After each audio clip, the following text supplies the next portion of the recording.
ఆ రికవరీ గురించి డౌట్స్ వస్తాయి. నిజానికి ఎక్కడైనా ఒక బాడీ దొరికితే లేదంటే ఆ ఇంటికి సంబంధం లేని వ్యక్తి చనిపోతే ఆ వ్యక్తి తాలూకు ఏదైనా బ్లడ్ సైన్ కానీ హెయిర్ కానీ ఏదైనా వేరొకరి ఇంట్లో దొరికితే అప్పుడు ఫిక్స్ చేయడానికి ఉంటుంది.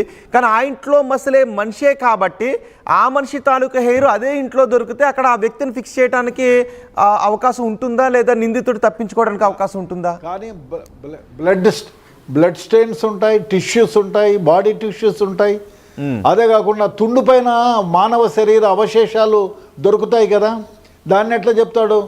ఇప్పుడు ఎక్కడో షర్ట్ పైన మరకబడిందంటే ఏదోలే నా వైఫ్ మంత్లీస్ అయినప్పుడు నాకు మరకైందని చెప్పచ్చు. అంతేగాని వాడు చిట్లిన రక్తం ఎందుకు అవుతుంది? షర్ట్ పైన ఎంత ఉతికినా ఉంటుంది కదా. అదేవిధంగా తుండు ఉంటుంది కదా, కుక్కర్లోనూ ఎక్కడైనా ఒక ఫైబర్ ఉండి తీస్తుంది కదా, వాడి తీసిపోయిన వాహనము. అదేవిధంగా ఇన్వెస్టిగేషన్ ఆఫీసర్లకి ఇది డెఫినెట్గా ఒక సవాలే. అయితే దీన్ని క్షుణ్ణంగా సైంటిఫిక్ వే ఆఫ్ ఇన్వెస్టిగేషన్ చేస్తే వాడిని ఏ విధంగానైనా ఫిక్స్ చేయవచ్చు. అంటే ఇక్కడ నిజానికి అన్నీ కూడా డైరెక్ట్ ఎవిడెన్స్ లేదు, అన్నీ కూడా సర్కమ్స్టాన్షియల్ ఎవిడెన్సెస్ మాత్రమే ఉన్నాయి. అందులోనూ ప్రధానంగా భార్య ఇంట్లోకి వెళ్ళింది, బయట సర్కమ్స్టాన్సెస్తో పాటుగా scientific way of investigation, scientific way of investigation సర్కమ్స్టాన్సెస్లో జ్యుడిషియరీ నమ్మవచ్చు, నమ్మకుండా పోవచ్చు. కానీ సైంటిఫిక్ వే ఆఫ్ ఇన్వెస్టిగేషన్లో కనెక్ట్ అయితే డెఫినెట్గా ముద్దాయికి శిక్ష పడుతుంది. ఓకే, అదేవిధంగా వాడు ఎంత క్రిమినల్ అయినా, ఎంత నేరగాడైనా సీన్ ఆఫ్ అఫెన్స్లోనూ మిగతా చోట్లను డెఫినెట్గా కొన్ని కాకుండా కొన్ని ఆనవాళ్ళు వదిలి తీరుతాడు. సో అది పోలీస్ ఆఫీసర్లు ఓపికగా ఉండాలి, వ్యూహాత్మకంగా ఉండాలి. ఆ విధంగా చేయగలిగితే డెఫినెట్గా ఏదో కొన్ని క్లూస్ని వాని నుంచి రికవరీ చేయవచ్చు. ఆ రికవరీ చేసి వాడిని క్రైమ్కి కనెక్ట్ చేయవచ్చు. కాకపోతే పోలీస్ ఆఫీసర్ తెలివిగా ఉండాలి.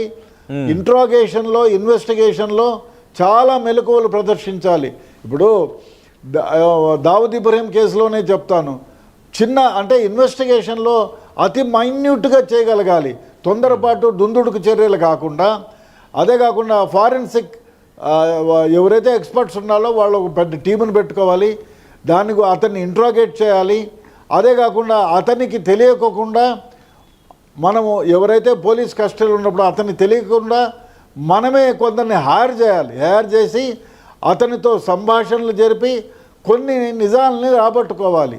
ఆ విధంగా చేసి ఏదో ఒక సందర్భంలో నేరగాడు కొంచెం స్పెల్ అయినా దాని ద్వారా కూడా ఎవిడెన్స్ కలెక్ట్ చేయవచ్చు.